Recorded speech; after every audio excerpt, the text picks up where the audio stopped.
الحمد للہ وکفا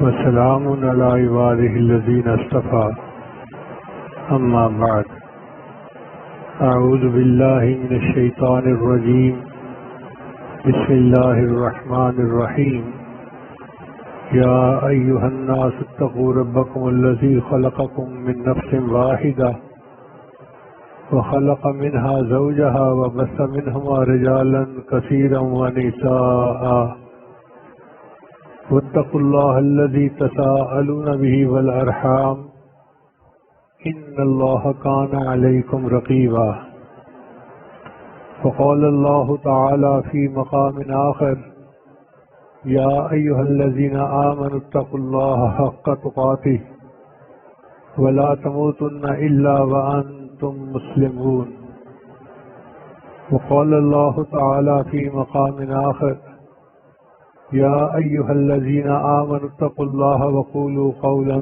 سديدا يصلح لكم أعمالكم ويغفر لكم ذنوبكم ومن يطع الله ورسوله فقد فاز فوزا عظيما وقال الله تعالى في مقام آخر الطيبات للطيبين والطيبون للطيبات وقال رسول الله صلى الله عليه وسلم النكاح من سنتي فمن رغب عن سنتي فليس مني سبحان ربك رب العزة عما يصفون وسلام على المرسلين والحمد لله رب العالمين اللهم صل على سيدنا محمد وعلى آل سيدنا محمد وبارك وسلم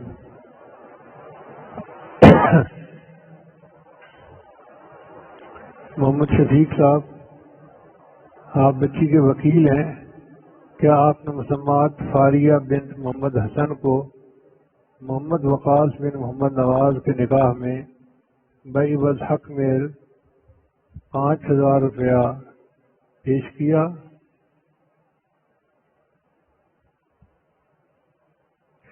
دوبارہ پوچھتا ہوں، محمد شفیق صاحب کیا آپ نے مسمات فاریہ بنت محمد حسن کو محمد وقاص بن محمد نواز کے نکاح میں بعوض حق مہر 5,000 روپیہ بمطابق شریعت محمدی سامنے شرع گواہوں کے آپ نے لڑکی کو ان کے نکاح میں پیش کیا؟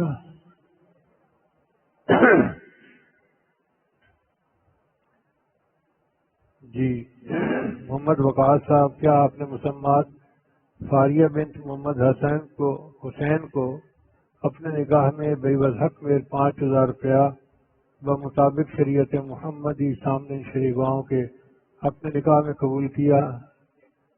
دوبارہ پوچھتا ہوں، محمد وقاص صاحب کیا آپ نے مسمات فاریہ بنت محمد حسین کو اپنے نکاح میں بیوت حق میں 5,000 روپیہ بمطابق شریعت محمدی سامنے شریگواہوں کے اپنے نکاح میں اس بچی کو قبول کیا. بارک اللہ لک و بارک علیک و جمع بینکما فی خیر.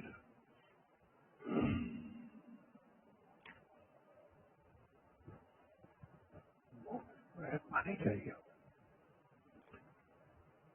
الحمدللہ وکفا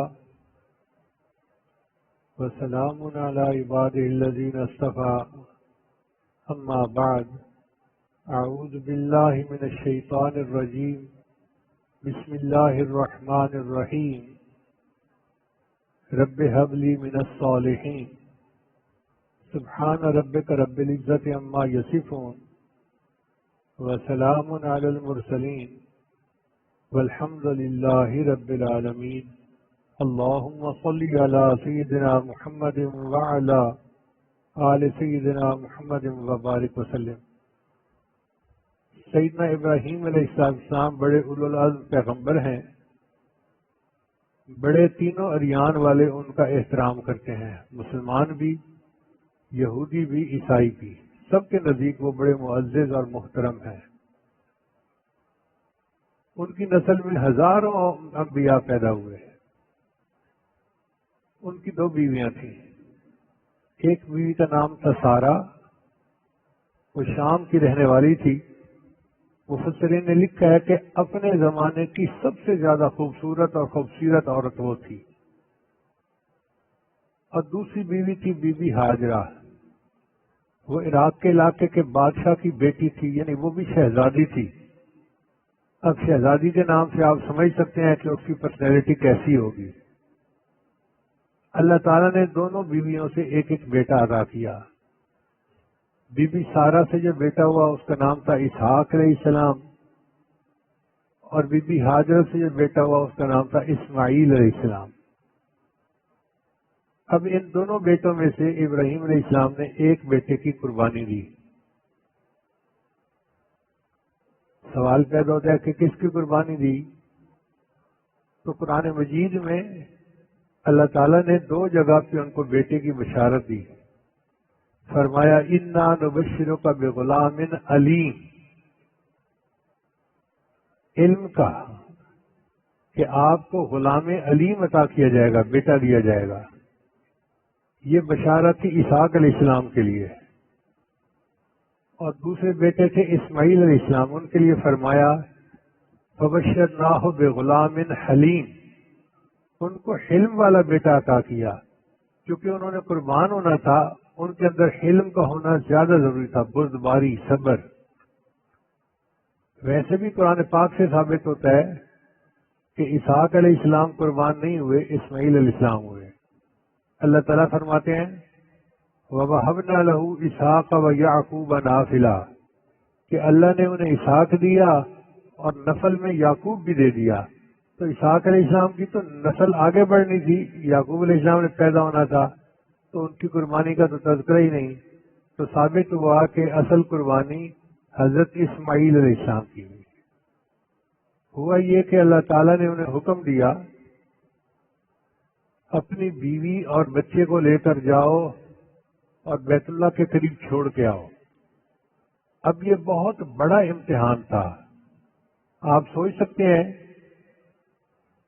کہ ایسے پہاڑ جہاں زراعت کا نام و نشان نہیں، کوئی پھل نہیں، کوئی سبزی نہیں، ویرانے کے اندر رات کے وقت اپنی بیوی کو چھوڑ کے آ جانا اور معصوم بچے کو دودھ پیتے کو، یہ کوئی چھوٹا مجاہدہ نہیں تھا.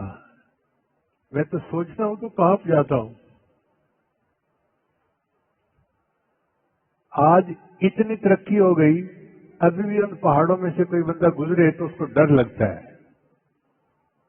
تو ابراہیم علیہ السلام کے دل میں کتنا ڈر ہوگا، خوف ہوگا. مگر چونکہ اللہ کا حکم تھا انہوں نے یہ قربانی کر دکھائی. اپنی بیوی اور بچے کو چھوڑا. اب مشکیزے میں تھوڑا سا پانی تھا اور پھر کہا بھی کچھ نہیں، واپس چل پڑے. تو بی بی حاجر نے پوچھا آپ ہمیں کیوں چھوڑ کے جا رہے ہیں؟ خاموش رہے. پھر انہوں نے پوچھا کیا آپ ہمیں اللہ کے حکم سے چھوڑ کے جا رہے ہیں؟ تو آپ نے اس بات میں سر ہلا دیا کہ ہاں. بی بی ہاجرہ کو اللہ نے ایسا توکل کا مقام دیا تھا کہ فرمانے لگی اگر اللہ کے حکم سے چھوڑ کے جا رہے ہیں پھر اللہ ہمیں ضائع نہیں ہونے دیں گے.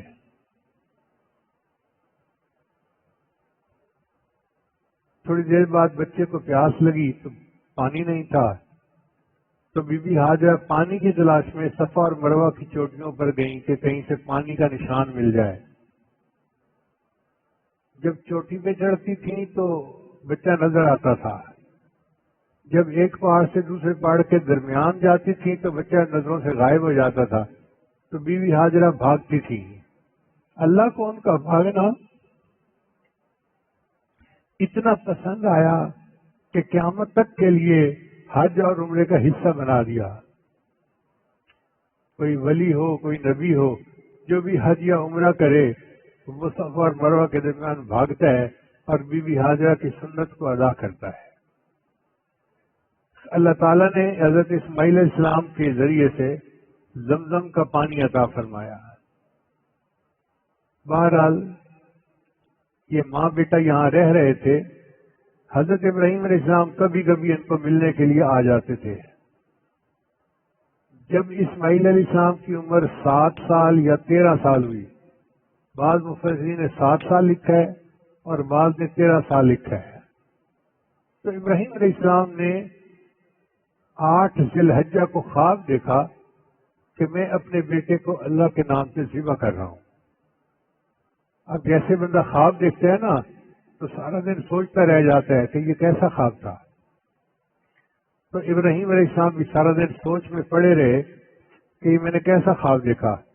اس لیے اس کا نام ہے یوم الترویہ، سوچ کا دن. پھر 9 تاریخ کو 9 ذی الحجہ کو انہوں نے پھر وہی خواب دیکھا.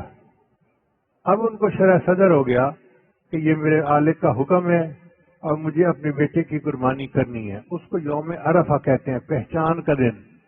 یعنی فیصلہ ہو گیا کہ ہاں بیٹے کو قربان کرنا ہے. پھر جب 10 ذی الحجہ آیا اس کو یوم النحر کہتے ہیں، قربانی کا دن. حضرت ابراہیم علیہ السلام نے اپنی بیوی سے فرمایا کہ میں اپنے بچے کو کسی بڑے کی ملاقات کے لیے لے چلتا ہوں. بی بی ہاجرہ نے بچے کو تیار کر دیا اور بچہ خوشی خوشی اپنے والد کے ساتھ چل پڑا. ابراہیم علیہ السلام نے ایک چھری بھی لے لی اور رسی بھی لے لی. اب جب چل پڑے تو شیطان بدبخت پیچھے تو نہیں رہتا نا. اس نے سوچا کہ چلو میں پہلے تو بی بی ہاجرہ کو ورغلاتا ہوں نا. ایک بڑے درویش کی صورت اختیار کر کے وہ بی بی ہاجرہ کے پاس آیا اور کہتے ہیں کہ تمہارا بیٹا کہاں ہے؟ ان کا اپنے بابا کے ساتھ گیا ہے. کہنے لگے وہ تمہارا خامن تو اس کو ذبح کر دے گا. ان کا تیرا ناز ہو، وہ اتنے شفیق باپ ہیں اور بچے سے اتنی محبت کرتے ہیں، وہ بچے کو کیوں ذبح کریں گے؟ کہنے لگا ان کو اللہ کا حکم ہوا ہے.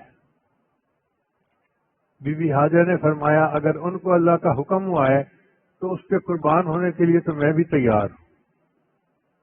بدبخت ناکام ہو گیا. پھر دوسرا وار اس نے حضرت اسماعیل علیہ السلام پہ کیا. ان کے سامنے آ کے کہنے لگا آپ کو پتہ ہے کہ آپ کے بابا کہاں لے کے جا رہے ہیں؟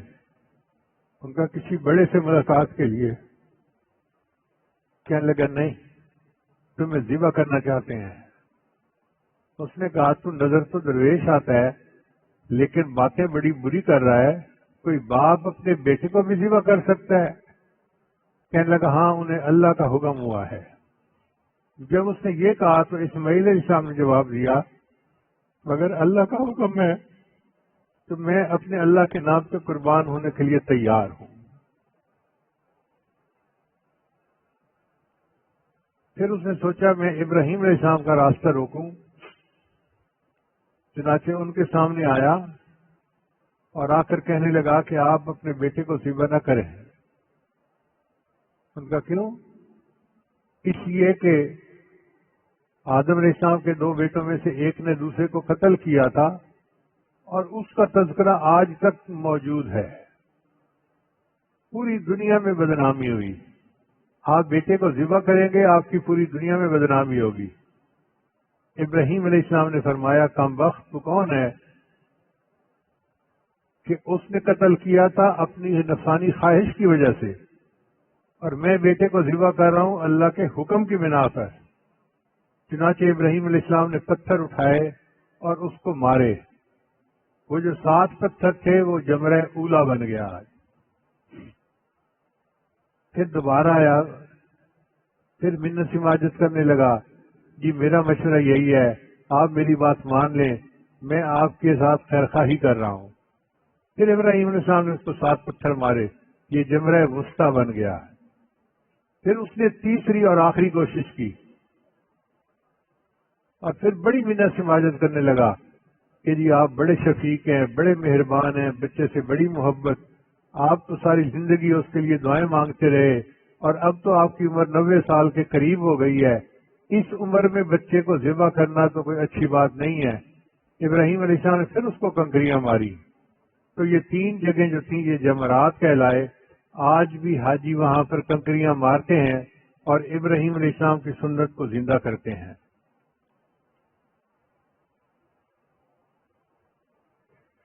یہاں سے ایک مسئلہ اور بھی ثابت ہوا کہ انبیاء کرام عالم الغیب نہیں ہوتے.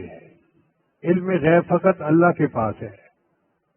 اگر ابراہیم علیہ السلام کو پتہ ہوتا کہ مجھے بیٹے کو ذبح کا حکم ہوا ہے مگر بیٹے نے ذبح نہیں ہونا، تو پھر یہ سارا تماشا کرنے کی کیا ضرورت تھی؟ وہ واقعی سچ سمجھ رہے تھے کہ مجھے بیٹے کو ذبح کرنا ہے اور بیٹے کو لے کے جا رہے تھے.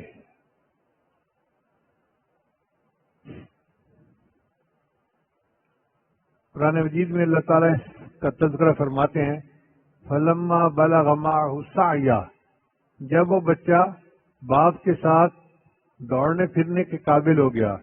یعنی 7 سال یا 13 سال کی عمر تو ایسی ہے نا کہ بچہ ذرا ایسا ہو جاتا ہے کہ باپ کے ساتھ بھاگ سکتا ہے، چل سکتا ہے، کام بٹا سکتا ہے. اس وقت حضرت ابراہیم علیہ السلام نے بچے کو فرمایا کہ یا بنیا، اے میرے بیٹے. تصغیر کا صیغہ ہے، محبت کی وجہ سے بیٹے کو ہم کہتے ہیں نا بیٹو، ہاں میری پتری. تو بنیا کا اصل معنی ہے اے میرے پتری، یعنی پیار سے کہا میرے بیٹے. کتنی محبت ہوگی بیٹے سے. انی ارا فی المنام، میں نے خواب میں دیکھا ہے، انی اذبحک، کہ میں تمہیں ذبح کر رہا ہوں، فانظر ماذا تری، تو بتا تیری کیا رائے ہے. اب مفسرین نے یہاں پر نکات لکھے ہیں کہ اللہ تعالیٰ وحی بھی تو فرما سکتے تھے، لیکن اگر وحی نازل فرماتے تو ایک مومن کے قتل کا حکم دیا جاتا، اور بغیر وجہ کے مومن کو قتل کرنا یا ذبح کرنا یہ حرام ہے. اللہ ایسا حکم کیسے کرتے تھے؟ تو اللہ تعالیٰ نے خواب میں دکھا دیا کہ ایسا کرنا ہے. اور انبیاء کرام کے جو خواب ہوتے ہیں نا وہ سچے ہوتے ہیں، اس لیے کہ ان کے جو دل ہیں وہ جاگتے اور سوتے غافل نہیں ہوتے، وہ زندہ رہتے ہیں. اور تو اس لیے ان کے خواب بھی وحی کی مانند ہی ہوتے ہیں، انبیاء کی وہی خواب وہی ہوتے ہیں.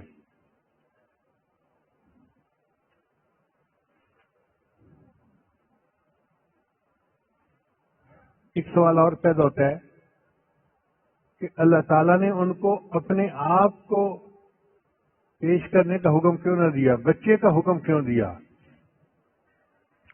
تو مفسرین نے لکھا ہے کہ الانسان مجبول علی حب الولد، انسان کی جبلت ہے وہ اپنے بیٹے سے فطری محبت کرتا ہے، چنانچہ اپنی تکلیف گوارا کر جاتا ہے، بچے کی تکلیف گوارا نہیں ہوتی. تو بیٹے کا ذبح کرنا زیادہ مشکل کام تھا جو اللہ نے ان کے ذمہ لگایا ہے.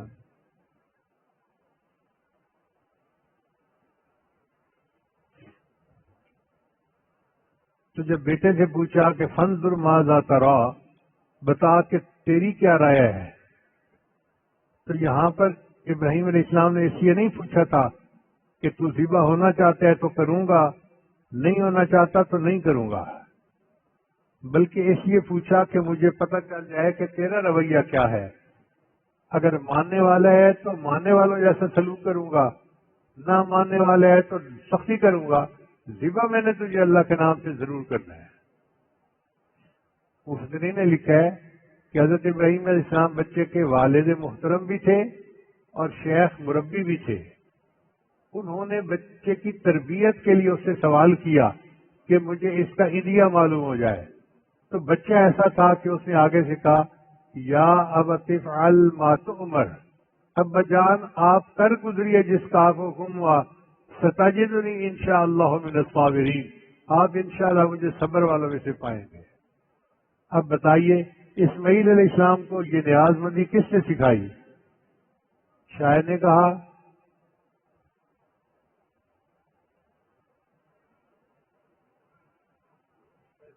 یہ فیضان نظر تھا یا کہ مکتب کی کرامت تھی، سکھائے کس نے اسماعیل کو آداب فرزندی. یہ فیضان نظر تھا ابراہیم علیہ السلام کا کہ بچے کو انہوں نے ایسا بنایا کہ وہ اللہ کے نام پہ قربان ہونے کے لیے تیار.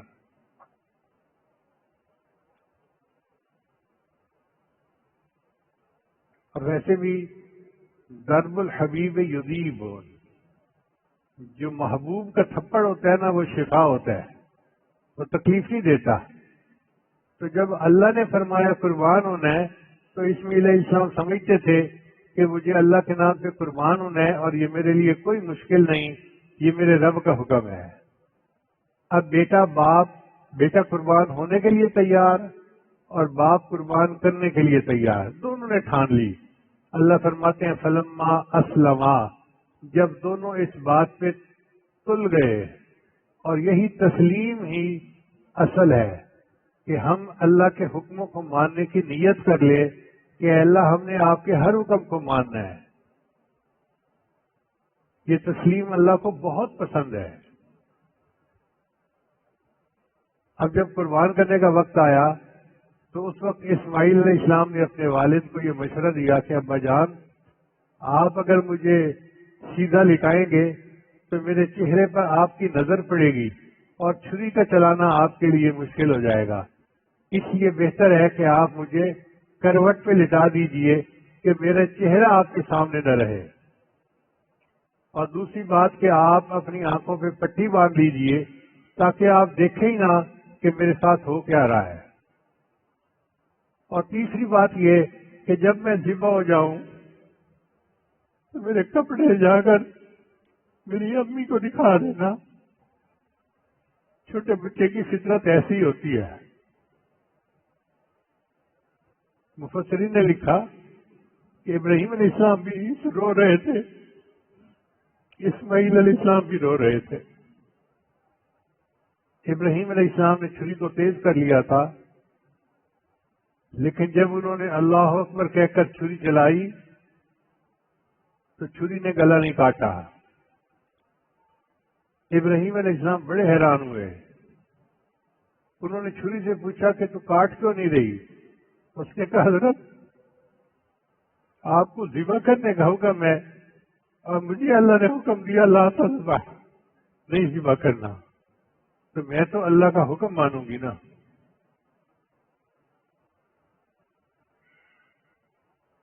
ہوا کیا تھا کہ اللہ رب العزت نے جبرائیل علیہ السلام کو بھیجا تھا کہ جاؤ اور میرے بندے اسماعیل کو بچا لو.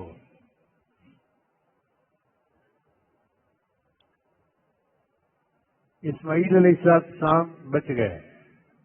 اللہ نے ان کی جگہ جنت سے ایک دمبا بھیجا جو ذبح ہو گیا. مفسرین نے لکھا ہے کہ اللہ تعالیٰ کے حبیب نے جبرائیل علیہ السلام سے پوچھا جبرائیل تمہیں کبھی مشقت اٹھانی پڑی؟ عرض کیا اے اللہ کے وسلم مجھے 4 مرتبہ مشقت اٹھانی پڑی۔ وہ کیسے؟ پہلی یہ کہ جب ابراہیم علیہ السلام کو آگ میں ڈالا گیا تو مجھے اللہ کا حکم ہوا، میں عرش کے نیچے تھا، فرمایا ادرک عبدی، میرے بندے کو بچا۔ وہ کہتے ہیں میں پلک جھپکنے کی دیر میں عرش سے فرش تک پہنچا اور ابراہیم علیہ السلام کو آ کر یہ کہا اللہ کا حاجہ، حضرت کیا میری مدد کی ضرورت ہے؟ جیسے کہتے ہیں نا can I help you, what can I do for you? تو ابراہیم علیہ السلام نے یہی کہا اللہ کا حاجہ، کیا آپ کو میری ضرورت ہے؟ ابراہیم علیہ السلام نے پوچھا کیا اللہ کو پتہ ہے میرے ساتھ جو ہو رہا ہے؟ کہ اللہ کو پتہ ہے؟ فرمایا اما الیک کا فلا، بس تو پیچھے ہٹ، مجھے تیری مدد کی کوئی ضرورت نہیں۔ ثابت کر دیا کہ مومن کی نظر کس طرح اللہ کی ذات پر ہوتی ہے۔ اور دوسری بات، جب ابراہیم علیہ السلام چھری چلا رہے تھے اسماعیل علیہ السلام کی گردن پر، پھر اللہ نے حکم دیا ادرک عبدی، میرے بندے کو بچا۔ فرماتے ہیں کہ میں آیا اور میں نے آ کے چھری جو ہے اس کو نیچے کاٹنے سے روک لیا۔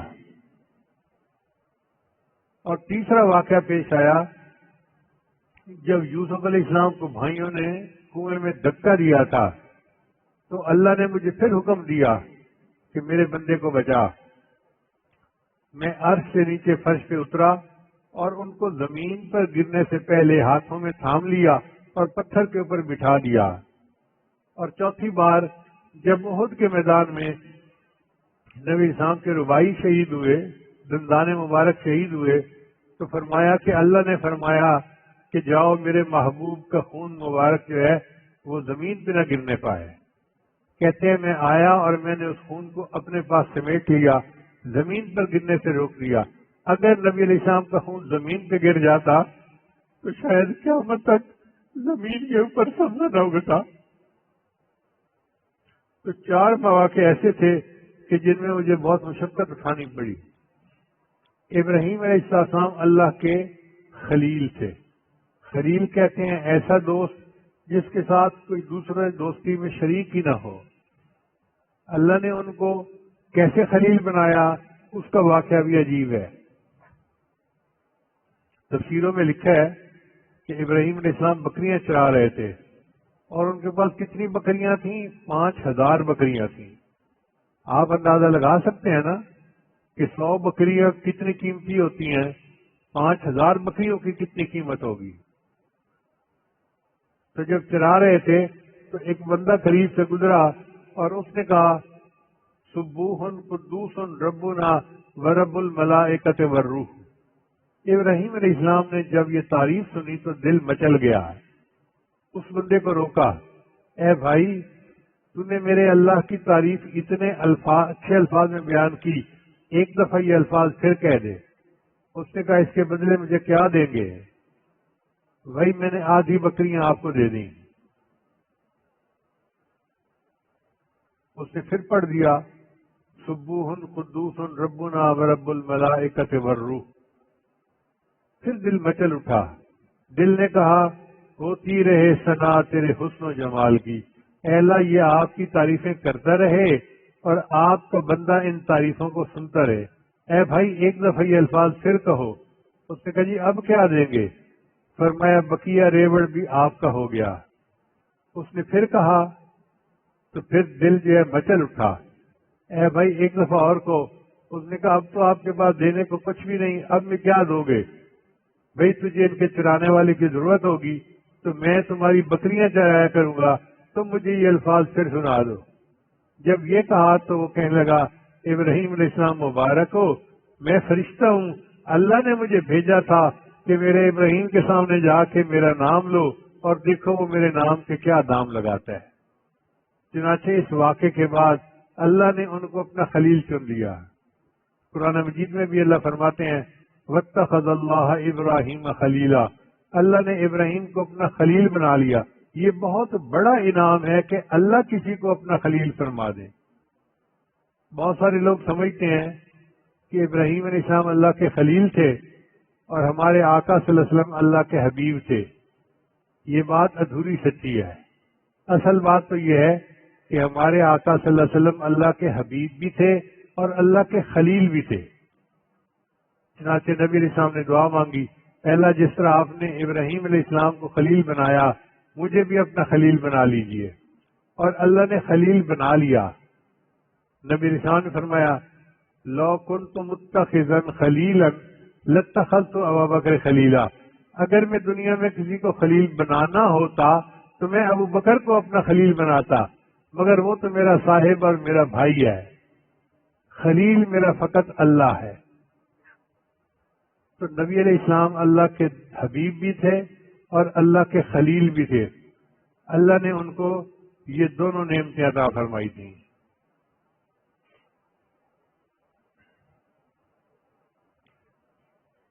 اب ابراہیم علیہ السلام کا امتحان تین طرح سے ہوا ہے، ایک تجلیات افعال کا، ایک تجلیات صفات کا، اور ایک تجلیات ذات کا۔ تجلیات افعال کا امتحان ہوا جب بچے اور بیوی کو وہ اپنے گھر سے لے کر ایک ویرانے میں چھوڑ کر آئے۔ یہ توکل کی انتہا ہے۔ میں کبھی کبھی سوچتا ہوں تو حیران ہوتا ہوں کہ ہم عمرے پہ جاتے ہیں، ہمارے گھر والے کمرے میں ہوتے ہیں، محفوظ کمرہ ہوتا ہے، اور ہم نماز پڑھنے جاتے ہیں، عورتوں میں کئی دفعہ نہیں پڑھنی ہوتی تو وہ کمرے میں ہوتی ہیں۔ اب ہوٹل سے حرم جانے میں 10 منٹ نہیں لگتے، لیکن ہمیں فکر رہتی ہے کہ جی گھر والوں کو اکیلا چھوڑ کے آئے ہیں، حالانکہ وہ تو بند کمرہ ہے، ایئر کنڈیشن کمرہ ہے۔ اگر کسی چیز کی ضرورت پڑے تو وہاں نیچے مال بھی ہے جس سے ہر چیز مل سکتی ہے، لیکن پھر بھی فکر رہتی ہے۔ مجھے ہمیشہ ایسے موقع پہ ابراہیم علیہ السلام یاد آتے ہیں کہ انہوں نے ایک ویرانے میں جہاں وادی غیر ذی زرع تھی، کیسے اپنی بیوی اور بچے کو چھوڑ دیا۔ کوئی جانور آ سکتا تھا، کوئی بندہ آ سکتا تھا، جان بھی خطرے میں، مال بھی خطرے میں، ہر چیز خطرے میں، مگر اللہ کا حکم تھا، انہوں نے کہا مجھے کرنا ہے۔ تو یہ تجلیات افعالیہ کا امتحان تھا جس میں وہ کامیاب ہوئے۔ پھر تجلیات صفات کا امتحان ہوا جب اسماعیل علیہ السلام کو ذبح کرنے کا حکم دیا گیا، انہوں نے اپنے بیٹے کو ذبح کر دیا۔ اب نہ ہوا یہ تو اللہ کی مرضی تھی، اپنی طرف سے تو انہوں نے پورا کر دیا نا، یعنی مقصد تو تھا کہ ارادہ کیا ہے۔ تو تجلیات صفات کے امتحان میں بھی کامیاب۔ اور تیسری تھی تجلیات ذات۔ یہ امتحان ہوا جب ان کو نمرود نے آگ میں ڈالا تھا۔ اب آپ غور کریں، آگ کا پہاڑ جل رہا ہو اور بندے کو چولہے میں بٹھا دیا جائے کہ جی ہم آپ کو آگ میں ڈال رہے ہیں، تو کتنا خوف ہوتا ہے، کتنا وہ ڈرتا ہے۔ مگر عین اس حال میں بھی ابراہیم کے دل پہ کوئی خوف نہیں تھا، وہ اطمینان میں تھے کہ میں اللہ کے لیے آگ میں ڈالا جا رہا ہوں۔ اور اللہ تعالیٰ بھی بندے کو بے سہارا نہیں کرتے۔ جب آگ میں ڈالا گیا، اللہ فرماتے ہیں قُلْنَا يَا نَارُ كُونِي بَرْدًا وَسَلَامًا عَلَىٰ إِبْرَاهِيمَ، ہم نے حکم دیا اے آگ میرے ابراہیم پر ٹھنڈی سلامتی والی ہو جا۔ مفسرین نے لکھا ہے اگر اتنا کہہ دیتے کہ ٹھنڈی ہو جا تو وہ بالکل برف کی طرح ہو جاتی اور شاید بندہ جم ہی جاتا۔ اللہ نے فرمایا ٹھنڈی اور سلامتی والی ہو جا، تو گویا آگ ان کے لیے ایئر کنڈیشن بن گئی۔ تو ابراہیم علیہ السلام 40 دن اس آگ میں رہے۔ اب چونکہ تجلیات افعالیہ کا بھی امتحان ہو گیا، تجلیات صفات کا بھی اور تجلیات ذات کا بھی، اس لیے ابراہیم علیہ السلام کامل اولو العزم نبی ہو گئے۔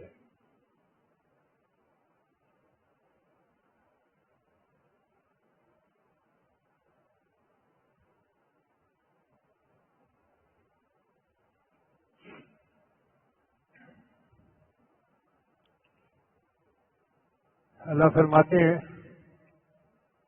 کہ جب انہوں نے اپنے بچے کو کروٹ پہ لٹا کے ذبح کیا، نادیناہ ان یا ابراہیم، ہم نے ندا دی اے ابراہیم، قد صدقت الرؤیا، تحقیق تو نے اپنے خواب کو سچ کر دکھایا، تو اپنی بات میں سچا نکلا، تو نے بات کو پورا کر دکھایا۔ یہاں سے ایک تصوف کا مسئلہ نکلا کہ نتیجہ بندے کے ہاتھ میں نہیں ہوتا، عمل بندے کے ہاتھ میں ہوتا ہے۔ اس لیے بعض سالکین کیفیات کے پیچھے پڑے ہوتے ہیں، تو جی میں گھنٹہ مراقبہ کرتا ہوں، کیفیت نہیں ہوتی۔ بھئی کیفیات کے پیچھے مت پڑو، بس تم بندگی کر رہے ہو، یہ کوئی کم اللہ کی نعمت ہے۔ اس لیے کہتے ہیں کہ عبد اللطیف بنو، عبد اللطف نہ بنو، عبد اللطیف بنو، عبد اللطف نہ بنو۔ بس ہمارا کام تو بندگی کرنا ہے، اگر کیفیت ہو جاتی ہے تو اللہ کی مرضی، نہیں ہوتی تو بھی اللہ کی مرضی، ہم تو اللہ کے لیے کر رہے ہیں۔ بلکہ مشائخ نے ایک مسئلہ لکھا ہے کہ جس بندے کو عمل میں کیفیت ملتی ہو اس کو کم ثواب ملے گا، اور جس کی کیفیت نہ بنتی ہو اس کو زیادہ ثواب ملے گا۔ کیونکہ جس کی کیفیت بنتی ہے وہ ہو سکتا ہے اپنے نفس کی چاہت کی وجہ سے عمل کر رہا ہو، تو اس کا ریٹ تھوڑا، اور جس کا دل ہی نہیں چاہ رہا، کیفیت ہی نہیں بن رہی، اور پھر بھی وہ عمل کر رہا ہے، اس کو اللہ زیادہ اجر دیتے ہیں۔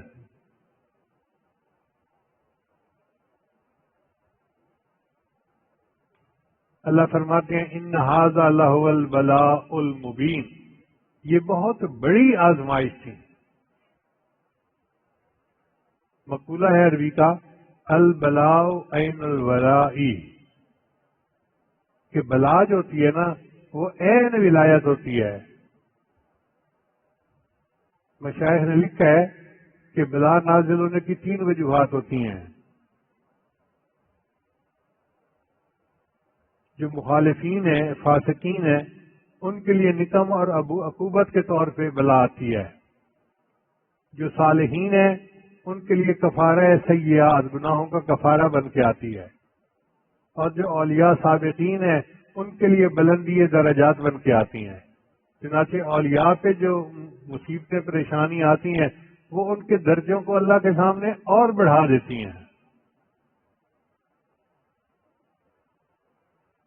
اللہ تعالیٰ فرماتے ہیں وَفَدَيْنَاهُ بِذِبْحٍ عَظِيمٍ، ہم نے اس کے بدلے ایک بڑی قربانی دی، یعنی عظیم سے مراد عظیم المرتبت، عظیم المقام، وہ بڑی قربانی تھی جو اللہ نے عطا فرمائی۔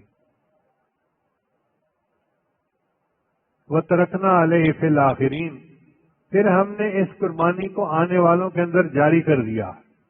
ایک اصول سمجھیں کہ اللہ رب العزت کا مبارک طریقہ یہی ہے، ان کو جب کوئی عمل اچھا لگ جاتا ہے تو وہ آنے والوں میں اس کو جاری فرما دیتے ہیں۔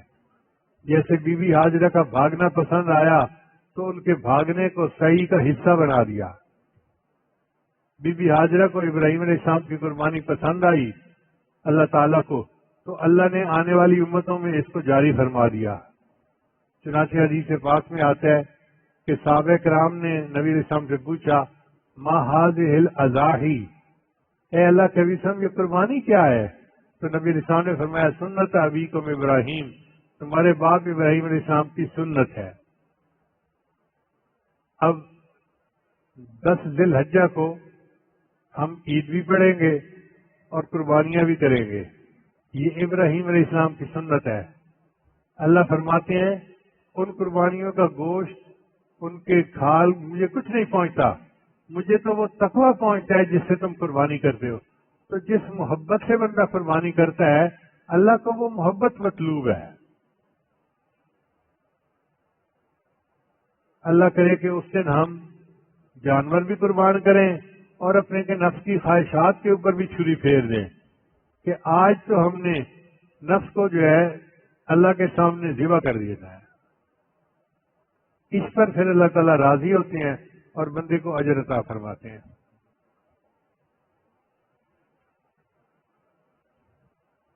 پھر اس کے بعد اللہ فرماتے ہیں سلام علی ابراہیم، ابراہیم تجھ پر سلامتی ہو۔ یہ آیت پڑھ کے مزہ آ جاتا ہے۔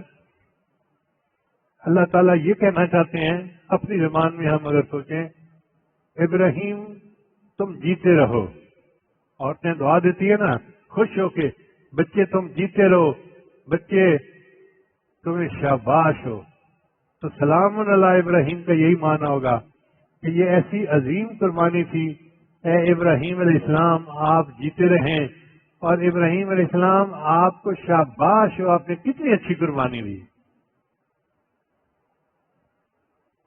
جو مٹا ہے تیرے جمال پر وہ ہزار غم سے گزر گیا، جو مٹا ہے تیرے جمال پر وہ ہزار غم سے گزر گیا، ملی جس کو تیری عنایتیں وہ بہار بن کے سنور گیا۔ اللہ کرے کہ ہم بھی اللہ کے جمال پہ مر مٹیں اور اللہ کی ہم مسکینوں پر عنایتیں ہوں۔ وآخر دعوانا ان الحمد للہ رب العالمین۔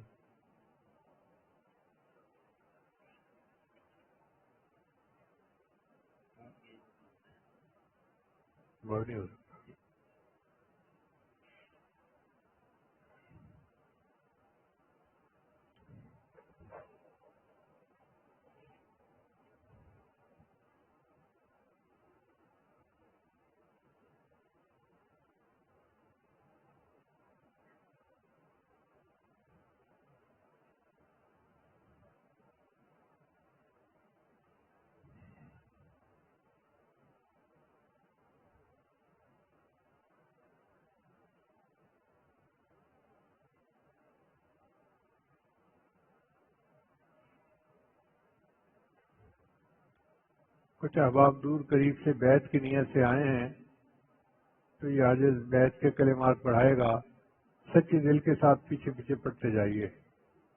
پڑھیے بسم اللہ الرحمن الرحیم، لا الہ الا اللہ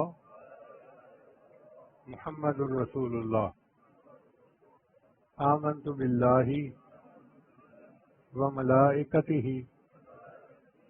وکتبہ ورسلہ والیوم الآخر والقدر خیرہ وشرہ من اللہ تعالی والبعث بعد الموت، آمنت باللہ کما ہوا باسمائہ وصفاتہ وقبلت جمیع احکامہ اقرار باللسان وتصدیق بالقلب، اشہد ان لا الہ الا اللہ واشہد ان محمدا عبدہ ورسولہ، استغفر اللہ ربی